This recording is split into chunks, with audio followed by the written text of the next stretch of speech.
Hello students, अब तक जो हमने किया था वो है लॉन्ग रन एवरेज कॉस्ट तक टॉपिक जो है कर लिए हैं।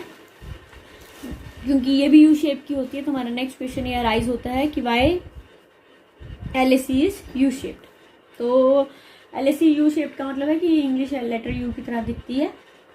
इसका मतलब है जैसे जैसे फर्में अपना उत्पादन बढ़ाना शुरू करती हैं एलएसी जो है वो नीचे की ओर जाना शुरू हो जाती है, यानी कि गिरना स्टार्ट होती है, डिक्रीज होना शुरू हो जाती है। अगेन जब प्रोडक्शन इंक्रीज होता है एलएसी जो है गिरती जाती है, कुछ समय के बाद कांस्टेंट हो जाती है, लेकिन after given amount of output LAC जो है वो बढ़ना शुरू हो जाती है। तो ये जो है जब एलएसी है वो शुरुआत में जब गिरती है तो इंक्रीजिंग रिटर्न्स टू स्केल के कारण गिरती है, जब स्टेबलाइज होती है तो कांस्टेंट रिटर्न्स टू स्केल के कारण होती है, और जब बढ़ती है तो डिमिनिशिंग रिटर्न्स टू स्केल के कारण होती है। इसके निम्नलिखित कारण है। ये एलएसी जो है वो economies and diseconomies of scale के कारण जो है वो यू शेप्ड होती है। पहले हमें पता ही है, वैसे हमने पढ़ी बैठे हुए कि इकोनॉमीज ऑफ स्केल और डिस इकोनॉमीज ऑफ स्केल क्या है। मैं आपको थोड़ा सा डिफाइन कर देती हूँ। तो इकोनॉमीज ऑफ स्केल पहली है हमारे पास division of labour and specialisation, श्रम का विभाजन और आपके पास विशिष्टीकरण। लेफ्ट विच बोलता है कि बहुत सारे वर्कर जो हैं एक प्लांट में काम करते हैं, जिसके कारण वो काम को हम जो है छोटे छोटे हिस्सों में डिवाइड कर सकते हैं, और हर वर्कर जो है एक काम का एक छोटा सा हिस्सा करता है, जिसके कारण उसमें स्पेशलाइजेशन हो जाए। जिसके कारण स्पेशलाइजेशन होगा, एफिशिएंसी बढ़ेगी, एफिशिएंसी बढ़ेगी तो क्या होगा, कॉस्ट ऑफ प्रोडक्शन जो है वो गिरना स्टार्ट हो जाएगी। दूसरा है टेक्निकल इकोनॉमीज। टेक्निकल इकोनॉमीज जो है वो हमारे पास जैसे यूज़ ऑफ ऑटोमेटेड मशीन है, तो हम इम्प्रूव टेक्नोलॉजी का यूज़ कर सकते हैं। जब हम इम्प्रूव टेक्नोलॉजी का यूज़ करेंगे तो हमारी एवरेज कॉस्ट भी कम होना शुरू हो जाती है। उसके बाद है इकोनॉमीज ऑफ इंडिविजिबिलिटी, जो हमारी अविभाजिता है और ये फिक्स फैक्टर्स पर जो है इम्प्लीमेंट होती है। जो छोटी फर्में हैं वो पूरी तरह से इस फिक्स फैक्टर को यूटिलाइज नहीं कर सकती हैं, लेकिन जो बड़ी फर्में हैं वो क्या कर सकती हैं, इनका पूरी कैपेसिटी के साथ यूज़ करती हैं, और हमारा आउटपुट जैसे ही बढ़ता है उनकी जो लागत है वो क्या होना शुरू हो जाती है, कम होना शुरू हो जाती है। ये है इकोनॉमीज ऑफ स्केल। और दूसरा है जब ये बढ़ना शुरू होती है तो वो डिस इकोनॉमीज ऑफ स्केल के कारण होती है। जो हमारा बढ़ता हुआ पार्ट है एलएसी का वो मैनेजरियल डिस इकोनॉमीज के कारण उत्पन्न होता है। मैनेजरियल डिस इकोनॉमीज क्या है, जब हम प्रोडक्शन को बढ़ाते हैं तो हमारा प्रोडक्शन जो कॉस्ट है यानी डिवीजन ऑफ लेबर के कारण एफिशिएंसी तो बढ़ जाती है, लेकिन जो मैनेजमेंट की डिफिकल्टीज हैं वो इंक्रीज होना शुरू हो जाती हैं, क्योंकि जो टॉप मैनेजमेंट है उसका डे टू डे अफेयर्स में क्या है, अपना योगदान कम हो जाता है, जिसके कारण एफिशिएंट फंक्शनिंग जो है डिफरेंट डिपार्टमेंट्स की वो इफेक्ट होती है। सिमिलरली जो डिसीजन मेकिंग पावर्स हैं वो भी डेलीगेट कर दी जाती हैं, जो बहुत सारे एफिशिएंट नहीं होते हैं। पेपर वर्क बढ़ जाता है, ट्रैवलिंग एक्सपेंसेस, टेलीफोन बिल्स या बहुत सारे और खर्चे क्या हैं बढ़ना शुरू हो जाते हैं। जो प्लान्स हैं हर डिपार्टमेंट के उसमें कोऑर्डिनेशन की कमी हो जाती है, जिसके कारण क्या होना शुरू होता है, एसी जो है वो बढ़नी शुरू हो जाती है। तो ये हमारे पास क्या है, एलएसी के यू शेप्ड होने के कारण है। उसके बाद है LMC, long run marginal cost. Long run marginal cost कैसी भी हमारे पास कैसी होती है, यू शेप्ड होती है। प्रोडक्शन बढ़ने के कारण ये डिक्रीज होती है, फिर स्टेबलाइज होती है, फिर क्या होना शुरू हो जाती है, इंक्रीज होना शुरू हो जाती है। ये जो हमारे पास अभी तक हमने यू शेप्ड थ्योरी पढ़ी है, ये हमारे पास कौन सी है, ट्रेडिशनल थ्योरी है। ट्रेडिशनल थ्योरी में ये कहा गया था कि लॉन्ग रन एवरेज कॉस्ट जो है वो एनक्लोज करती है एसएमसीज को और एनवेलप कर्व बनाती है। लेकिन दूसरे जो हमारा पार्ट है वो है हमारा दूसरी कॉस्ट है मॉडर्न थ्योरी ऑफ कॉस्ट, जो हम आज पढ़ेंगे। मॉडर्न थ्योरी ऑफ कॉस्ट जो है, जो हमारे डिफरेंट इकोनॉमिस्ट है जिनमें स्टिगलर है, एंड्रयू है, सार्जेंट है, फ्राइडमैन है, इन्होंने डिस्कवर किया था। जो हमारी ट्रेडिशनल थ्योरी है वो ये कहते हैं कि long run average case U shaped होती है, लेकिन रियल लाइफ में कभी भी यू शेप नहीं होती है, एल शेप्ड होती है। एल शेप्ड का मतलब है प्रोडक्शन कॉस्ट जो है वो कंटिन्यूसली आउटपुट के बढ़ने पर इंक्रीज होती है। मॉडर्न थ्योरी के अनुसार लॉन्ग रन कॉस्ट जो है हमारे पास दो प्रकार की होती है, एक प्रोडक्शन कॉस्ट होती है, दूसरी मैनेजरियल कॉस्ट होती है। जब प्रोडक्शन बढ़ता है तो प्रोडक्शन कॉस्ट क्या है, कंटिन्यूसली इकोनॉमीज ऑफ स्केल के कारण जो है वो गिरना शुरू होती है।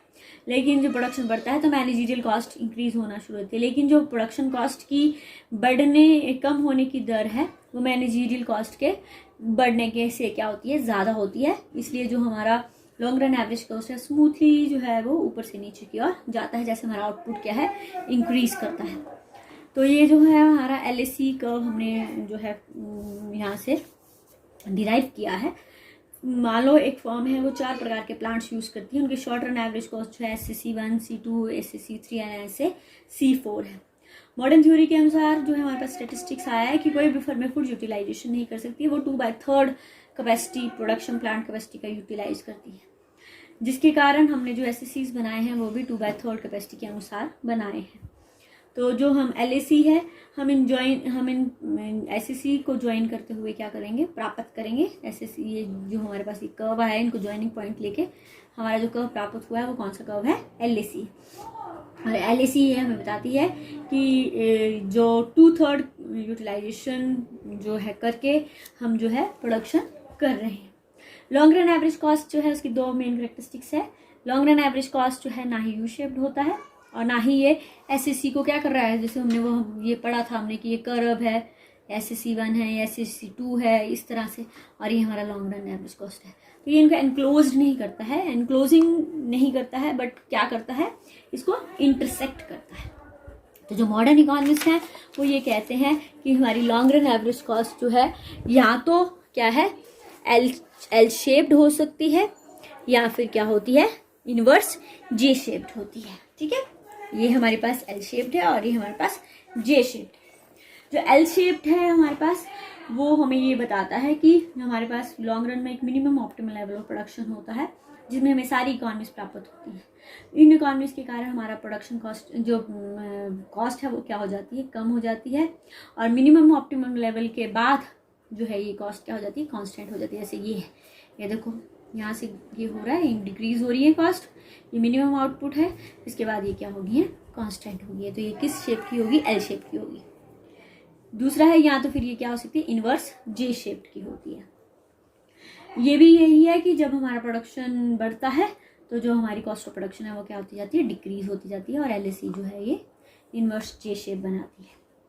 मॉडर्न थ्योरी के अनुसार हम ये सटनली नहीं कह सकते कि L शेप है या इन्वर्टेड J शेप है, लेकिन हम ये जो कह सकते हैं वो ये है कि LAC जो U शेप नहीं होती है। ये U शेप तभी होगी जब डिस इकोनॉमीज और इन इकोनॉमीज जो है एक दूसरे के बराबर हो जाएंगी, लेकिन रियल लाइफ में प्रोडक्शन बढ़ने के कारण जो हमारे net diseconomies of scale जो हमें प्राप्त नहीं होती हैं। तो लॉन्ग रन एवरेज कॉस्ट या तो L शेप या इन्वर्टेड J शेप। उसके बाद है long run marginal cost. Modern theory के अनुसार जो लॉन्ग रन मार्जिनल कॉस्ट है वो कैसी होती है, लॉन्ग रन एवरेज कॉस्ट की तरह ही होती है। अगर long run average cost L shaped है तो ये भी L शेप्ड होगी, अगर इन्वर्टेड J शेप्ड है तो ये भी इन्वर्टेड J शेप्ड होगी। ये देखो यहाँ पर पहले डायग्राम में देखो, ये हमारे पास क्या है, LAC डिक्रीज हो रही है और MAC कर्व भी क्या हो रही है, डिक्रीज हो रही है, और ये इसके बिलो है। और जब ये जो है मिनिमम लेवल पे पहुंच जाती है तो LAC क्या हो रही है, हमारे पास कांस्टेंट हो रही है। तो LMC भी क्या है, यहाँ पर मिनिमम होने के बाद कांस्टेंट होगी, इसके साथ कोइंसाइड कर रही है और इसके हॉरिजॉन्टल O एक्सिस के हॉरिजॉन्टल हो रही है। और जब इन्वर्टेड J शेप्ड है तो LMC भी क्या है, इन्वर्टेड J शेप है, बट LAC के हमेशा नीचे रहेगी। तो ये हमारे पास क्या है, मॉडर्न थ्योरी के अनुसार LAC curve mostly L shaped होते हैं, लेकिन जो ट्रेडिशनल थ्योरी है उसके अनुसार U शेप्ड होते हैं। ठीक है, और जो हमारी मॉडर्न थ्योरी है वो ज़्यादा रियलिस्टिक है। उसके बाद what is the importance of cost curve. तो क्या इंपॉर्टेंस है हमारी ज़िंदगी में कॉस्ट कर्व्स की। पहला है हमारे पास डिसीजन रिगार्डिंग प्रोडक्शन। जब हमारे पास मंदी का समय होता है, डिप्रेशन होता है, तो एक फर्म को डिसीजन लेना होता है कि क्या वो प्रोडक्शन करें या डिसकंटिन्यू करें।